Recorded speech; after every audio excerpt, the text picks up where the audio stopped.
Hello guys, pag-usapan lang natin ang breaking news. Ayon kasi sa balibalita, nakakaloka. Catherine Bernardo nakipag-ayos sa pamilya para sa project ng Katniel na alam niyo naman siguro. Kaduda-duda umano ang nangyayari kina Daniel Padilla at Catherine Bernardo. Na alam niyo naman siguro, pilit pinag-uusapan ngayon na tila tinatamad na ang dalawa. Siyempre, nauna nga naman kasi si Daniel Padilla na ang bulong-bulungan, balak na yata niyang magpakasal.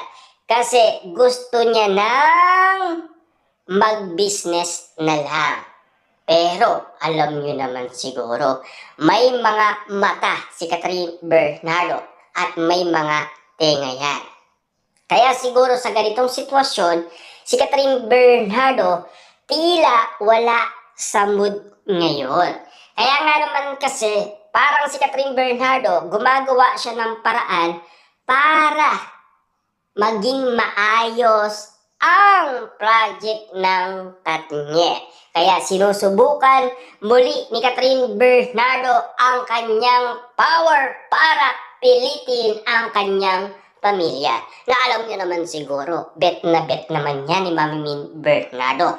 Marami na rin silang pinagdaanan. Kaso nga lang, nandyan si Daddy Teddy Bernardo. Siyempre, naging okay na rin sa kanya. Kung okay kay Catherine Bernardo at okay naman kay Mami Min Bernardo. Pero, meron pa umanong isang kapatid ni Catherine Bernardo na alam niyo naman siguro, tututol umano sa project ng Katniel. Dahil meron siyang critic post noong 2023. Walang iba kundi si Kate Bernardo.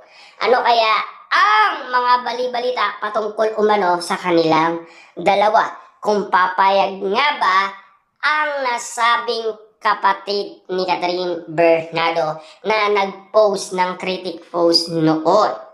Ngayon, napapag-usapan na kakayanin naman daw ni Direk Cathy na kausapin ang dalawa at pilite. Na alam niyo naman siguro, yun ang inalay ni Direk Cathy na After Forever na movie ng Katniel na ayaw ibigay ni Direk Cathy kahit kanino. Talagang nakalaan umano kina Catherine Bernardo at Daniel Padilla.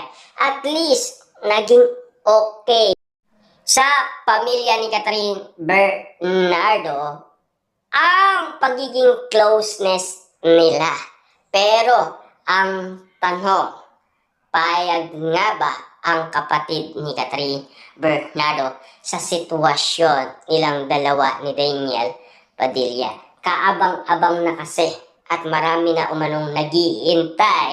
Dahil alam niyo naman siguro, matagal-tagal din naman kasi ang project nila.